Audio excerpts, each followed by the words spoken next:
Hello friends, नमस्कार। आज हम बात करेंगे effect of different concentration on a cell कि कंसंट्रेशन जो होता है, डिफरेंट कंसंट्रेशन वो सेल के ऊपर क्या प्रभाव देता है। तो उसमें हम तीन चीज़ पढ़ेंगे: हाइपरटोनिक सोल्यूशन, हाइपोटोनिक सोल्यूशन और आइसोटोनिक सोल्यूशन। हाइपर का मतलब क्या होता है यहाँ पर? हाइपर का मतलब होता है मोर, हाइपो का मतलब होता है लेस, और आइसो का मतलब होता है सेम। अच्छा, अभी देखते हैं टॉनिक का मतलब क्या होता है ये।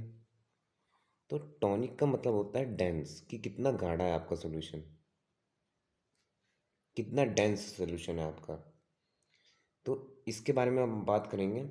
तो पहले हम हाइपरटोनिक सॉल्यूशन देखते हैं क्या कह रहा है। When water is less in the solution and solute is more, this type of solution is called hypertonic solution. जब पानी की मात्रा कम होगी सॉल्यूशन के अंदर और सोल्यूट की मात्रा बहुत ज़्यादा होगी, तो हम इस सॉल्यूशन को क्या कहेंगे? हाइपरटोनिक सॉल्यूशन कहेंगे। यानी हम सॉल्यूट के माध्यम से देख रहे हैं, सॉल्यूट ज़्यादा है तो यहाँ मोर लिखा मैंने, यहाँ सॉल्यूट कम होगा, लेस सॉल्यूट, तो हम यहाँ पर हमने लेस लिख दिया। सिमिलर में दोनों ही सेम रहेंगे कॉन्सेंट्रेशन। हाइपोटोनिक सोल्यूशन में क्या कह रहा है? Solution contain less solute and more water is called hypotonic solution. Isotonic solution में क्या कह रहा है? When the concentration of the solution is similar to the concentration of the cell is called isotonic solution. यानी कि पहले इसका मतलब समझ लेते हैं। ये सोल्यूशन कंटेन लेस सोल्यूट, यानी कि सोल्यूट बहुत कम है और वाटर बहुत ज़्यादा है। अब सोल्यूट और सॉल्वेंट में क्या फ़र्क होता है पहले आपको बता देते हैं।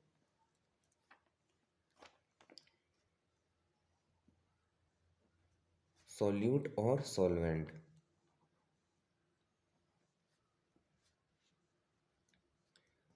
सॉल्यूट मतलब होता है जिसको हम घोलते हैं,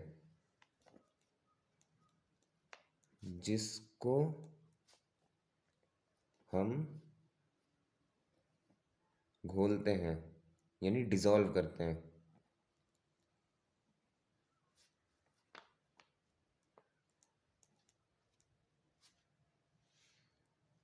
सॉल्वेंट मतलब जिसमें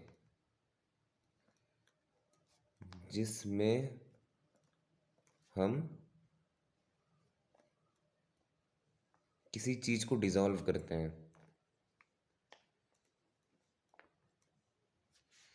मतलब सॉल्वेंट ज़्यादातर क्या होता है आपका? लिक्विड यानी फ्लूइड होता है, पानी का पदार्थ होता है इसीलिए। और सॉल्यूट क्या होता है? जिसको हम घोलते हैं, कोई भी चीज़ हो सकती है, चाहे नमक हो चाहे चीनी हो, एक्सेट्रा कोई भी चीज़ हो सकती है आपकी, है ना।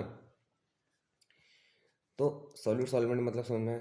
अब आइसोटोनिक सॉल्यूशन में क्या कह रहा है? When the concentration of solution is similar to the concentration of the cell is called isotonic solution. मतलब ये कोई चीज़ है, यहाँ पर एक हमने बैरियर लगा दिया, तो यहाँ पर इसकी सॉल्यूशन, ये ए हो गया, ये बी हो गया, इसका जो कंसंट्रेशन होगा ये इसके कंसंट्रेशन के इक्वल होगा। ये कहने का मतलब है इसका। ठीक है। तो अभी पहले इन तीन को थोड़ा अच्छे से समझ लेते हैं ताकि आपके अच्छे से समझ में आ जाए। फिर बाद में आपको ये भी समझाऊंगा मैं, प्लाज्मोलाइसिस क्या होता है।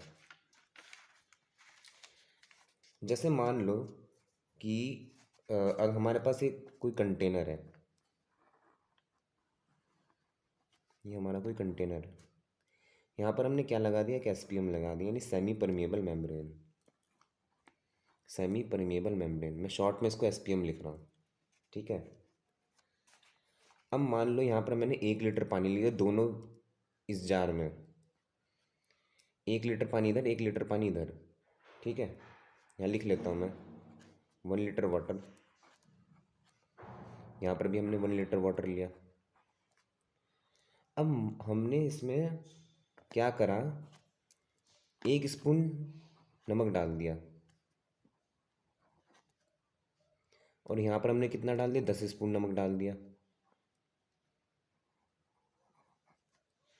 अब इसमें मैंने 1 चम्मच नमक डाला 1 लीटर पानी में, इसमें मैंने 10 चम्मच डाला। तो क्या लगता है कि कुछ मतलब चेंज होगा यहाँ पर? आपको क्या लगता है कि यहाँ कुछ मतलब होगा? यहाँ पर ये होगा कि इसकी जो कंसंट्रेशन है, इसकी कंसंट्रेशन बढ़ जाएगी। क्यों? क्योंकि हमने यहाँ पे 10 स्पून चम्मच डाला है। इसकी कंसंट्रेशन उतनी नहीं बढ़ेगी क्योंकि हमने एक ही चम्मच डाला है। इसके मुकाबले इसकी कंसंट्रेशन कम रहेगी। तो क्या होगा कि इस सोल्यूशन को हम क्या बोलेंगे? इस सोल्यूशन को हम बोलेंगे हाइपोटोनिक सोल्यूशन। हाइपोटोनिक। हाइपोटोनिक मतलब क्या है? जहाँ पर सल्यूट लेस होगा, और सल्यूट हमारा क्या है? सॉल्ट है इस समय। तो हमने पीछे पढ़ा था कि जहाँ पर सल्यूट लेस होगा वहाँ उसे हम क्या बोलेंगे? हाइपोटोनिक सोल्यूशन बोलेंगे। हाइपरटोनिक में क्या होगा कि सल्यूट की मात्रा ज़्यादा होगी। तो अगर हम इस जार में देखें, ये जो हमने बड़ा सा लिया है कंटेनर, तो इसमें हाइपरटोनिक हम किसे कहेंगे? मान लो इसे ए मान लिया, इसे बी मान लिया, तो हम बी वाले को हम क्या कहेंगे? हाइपरटोनिक कहेंगे, है ना। इस पूरे को ए है मान लिया हमने, इस वाले जगह को, इसको हमने पूरा बी मान लिया, ठीक है। तो बी वाले को हम हाइपरटोनिक कहेंगे। क्यों? क्योंकि इसके पास सल्यूट ज़्यादा है। और हाइपोटोनिक सोल्यूशन इसलिए कहेंगे क्योंकि इसके पास सल्यूट कम है। तो अब अगर जो मूवमेंट होगा पानी का या फिर किसी भी चीज़ का, तो हमेशा याद रखना कि हाई कंसंट्रेशन से लो कंसंट्रेशन की तरफ होता है मूवमेंट। मूवमेंट जब भी होता है हाई कंसंट्रेशन से लो कंसंट्रेशन की तरफ होता है, ठीक है।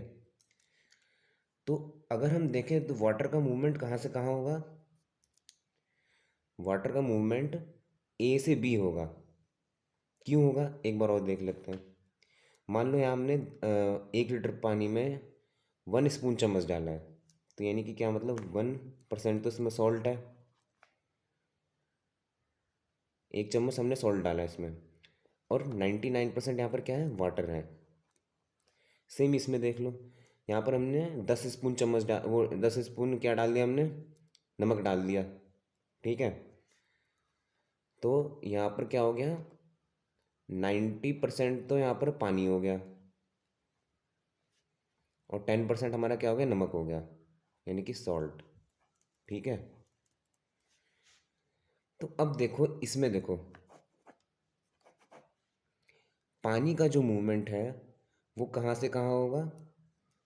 ए से बी की तरफ होगा। क्यों होगा? क्योंकि इसकी कंसंट्रेशन ज़्यादा है, इस वजह से यहाँ पर पानी की मात्रा हम कह सकते हैं कि थोड़ा कम हो चुका है।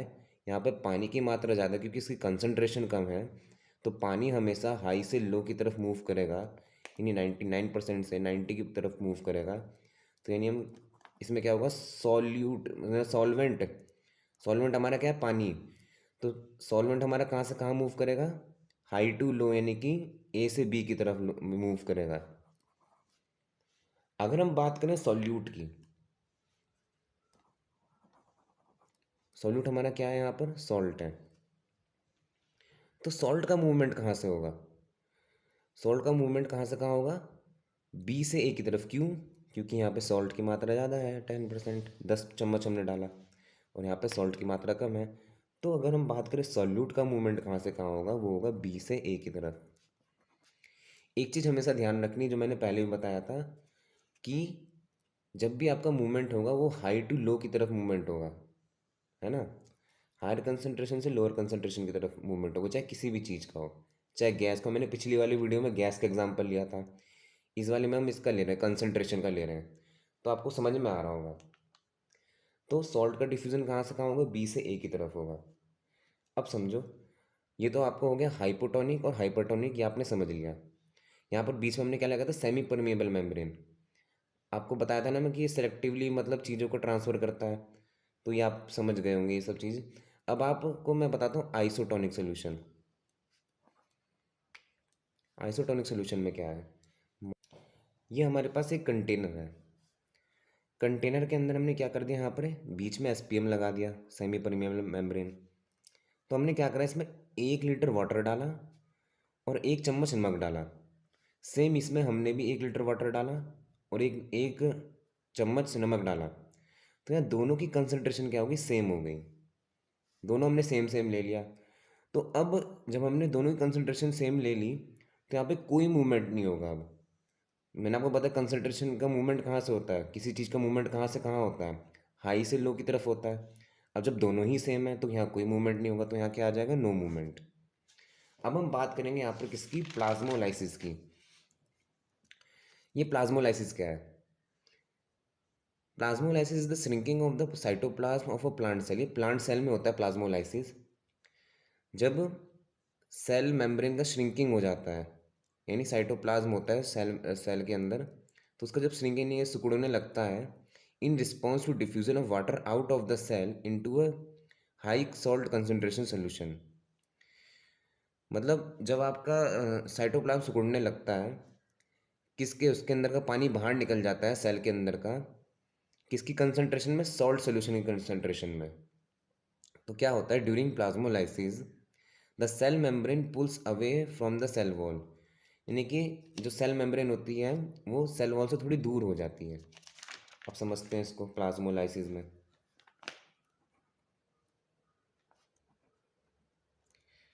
प्लाज्मोलाइसिस में क्या होता है कि मान लो ये कोई हम प्लांट सेल लेते हैं, प्लांट सेल में ये हो गया सेल वॉल होगी इसकी, ये होगी सेल मेम्ब्रेन, अंदर का सेल, ठीक है।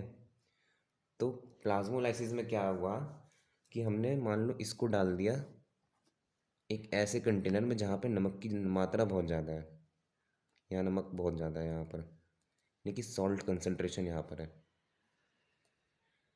तो क्या करा हमने, सेल को इसके अंदर डाल दिया, पानी के अंदर। तो क्या होगा, जैसे ही हम इसके अंदर डालेंगे तो आपको पता है क्योंकि इसकी कंसंट्रेशन ज़्यादा है सॉल्वेंट की यहाँ पर बाहर, क्योंकि यहाँ नमक है, अंदर नमक की मात्रा कम है सेल मेम्ब्रेन के अंदर, साइटोप्लाज्म के अंदर। तो क्या होगा, ये जो सेल मेम्ब्रेन है पिचक जाएगा, यानी सिकुड़ने लगेगा। पिचकेगा नहीं, मतलब सिकुड़ने लगेगा, इसकी इसका जो आकार है ना कुछ इस तरह से हो जाएगा। तुम क्या बोलेंगे कि इसको, ये क्या हो गया, प्लाज्मोलाइज हो गया, ये प्लाज्मोलाइसिस हो गई इसकी। क्यों? क्योंकि इसकी जो अंदर की जो सेल मेम्ब्रेन है वो सिकुड़ने लग गई। ये बाहर क्या था, ये सेल वॉल था, सेल मेम्ब्रेन पहले ऐसा था, इसमें डालने के बाद, नमक के सोल्यूशन में डालने के बाद कैसा हो गया, ये अब सिकुड़ गया ये। तो अब हम क्या कहेंगे कि सेल, इसमें एक ही दिया था ना, during plasmolysis the cell membrane pulls away from the cell wall. तो क्या हुआ कि सेल वॉल है, सेल वॉल से थोड़ा दूर चला गया ये कहने का मतलब है इसका। और जो प्लांट सेल का क्या था, प्लाज्मोलाइसिस, यानी कि सिकुड़ गया। अब हम इसको अगर फिर से पानी में डाल देंगे तो फिर से अपनी ऐसी शेप ले लेगा। अब इसकी कंसंट्रेशन क्या होगी, कम हो गई बहुत ज़्यादा, क्योंकि इसने अपना सारा पानी इसको दे दिया, क्योंकि यहाँ बाहर का कंसंट्रेशन ज़्यादा था, अंदर का कंसंट्रेशन कम था। इस वजह, जैसा मैंने भी आपको यहाँ समझाया था ना पूरा, सेम इसमें हुआ सेल के अंदर। तो आई होप आपको समझ में आया होगा कि ये क्या है plasmolysis, isotonic, hypotonic, hypertonic. Concentration आपको समझ में आया होगा, है ना। तो अगर आपको समझ में आया तो बहुत बहुत धन्यवाद। और आपको मैंने पूरे नोट्स दे दिए हैं, ये वर्डिंग वाले पूरे नोट्स, और समझाने के लिए मैंने आपको पूरा यहाँ समझा दिया। तो अगर आपके एक बार समझ में आ गया ना, तो अब आप खुद भी बना के लिख सकते हो उस चीज़ को, एक बार समझ में आ गया तो। लेकिन फिर भी मैंने आपको नोट्स दे दिए हैं, तो थैंक यू वेरी मच अगर आपको समझ में आया।